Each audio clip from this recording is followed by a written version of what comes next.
Okay, the next part of this would be when we talk about our toolbar is what are some of the things that we could do with a specific toolbar itself. One of the things that's nice about the toolbar is that we can bring it to the bottom of the screen or to the top of the screen. The bottom of the screen would be better for shorter students, shorter teachers. It also gives the option to be able to write up higher, making it easier for students further back in the classroom to be able to see. I prefer to leave it on top.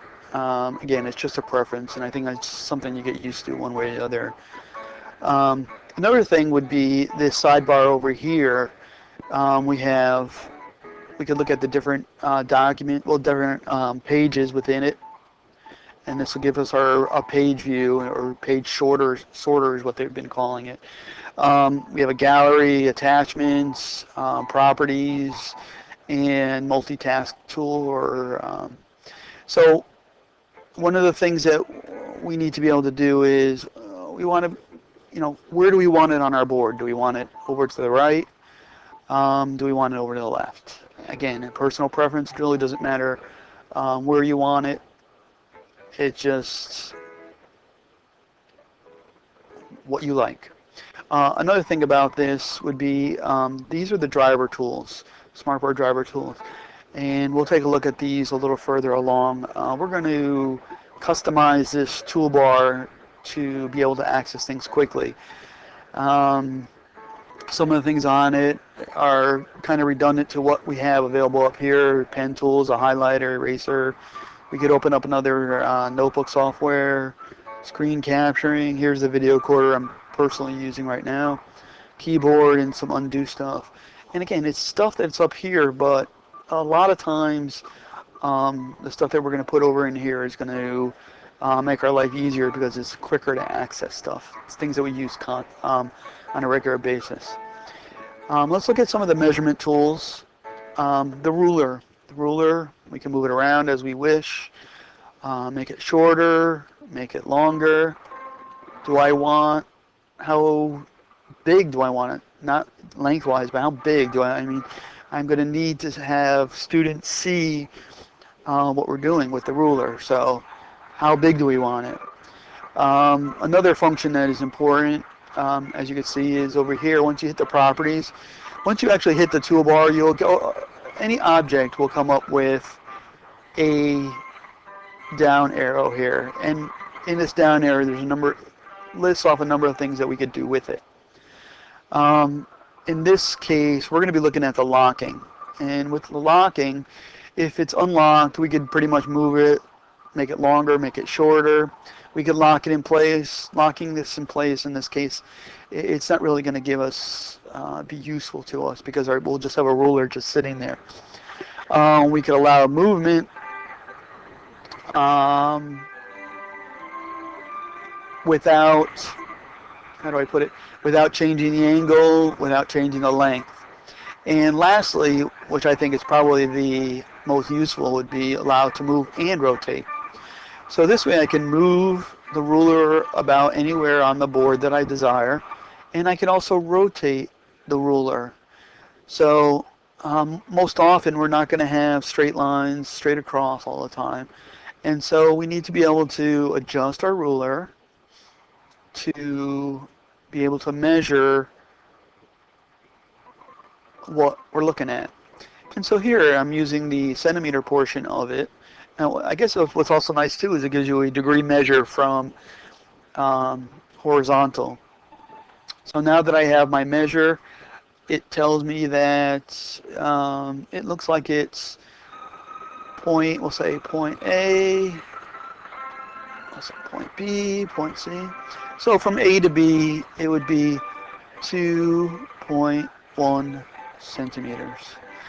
And again, notice that I can move it around up and down, rotate it, but what I cannot do is I cannot make the length any longer or shorter, and I can't adjust how big the ruler is, which would then adjust how big these measurements are. Another tool would be the protractor. Protractor, again, we're just using it for measurement. And I can make it bigger, I can make it smaller. I can rotate it, and I can create a 360 degrees. Most of the time we're not going to use the 360. So what we do need to do is, let's rotate it, and so that we can measure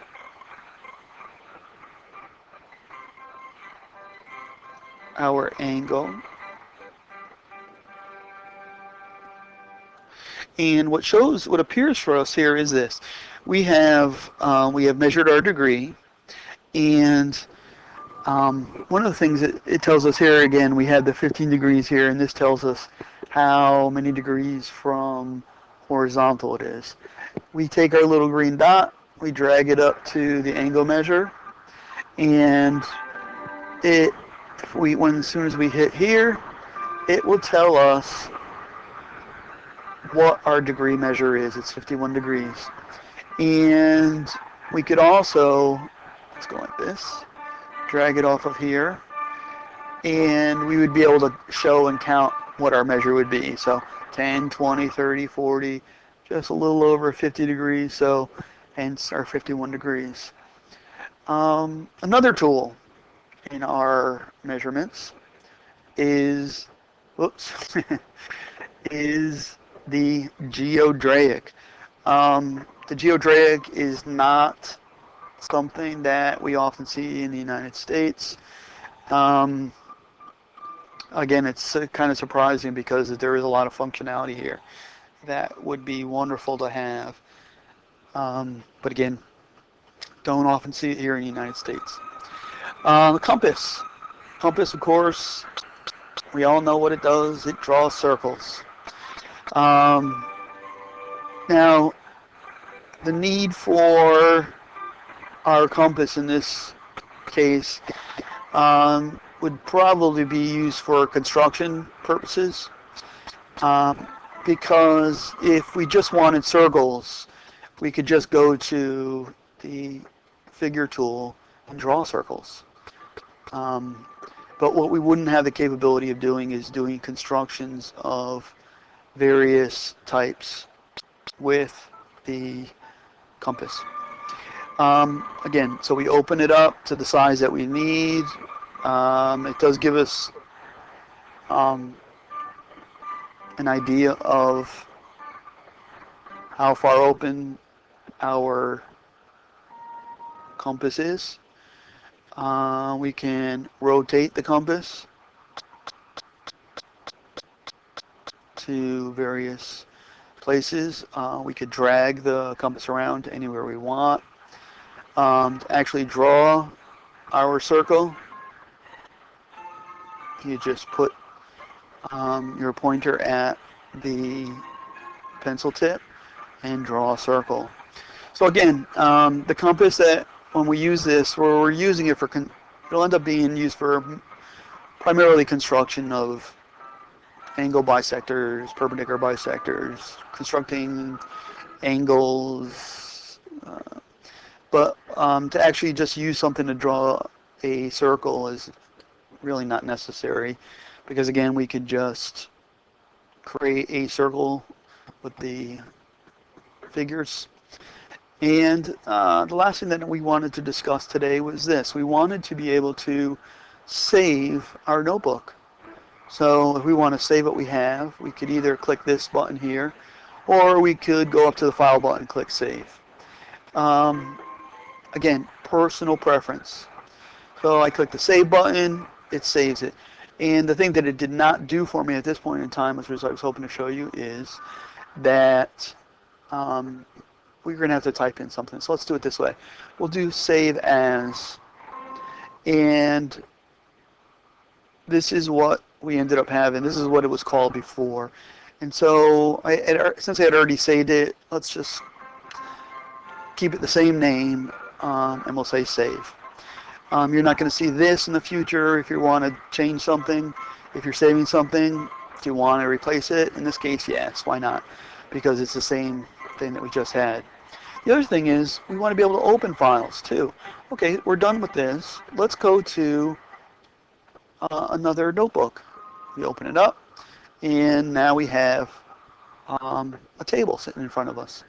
So we've gone over um, how to customize the bars within the notebook software. We've gone over the four math tools, well, three of the four math tools. Our GeoDrake is not something that we would normally use. And we've learned how to save a file and open an already existing notebook file.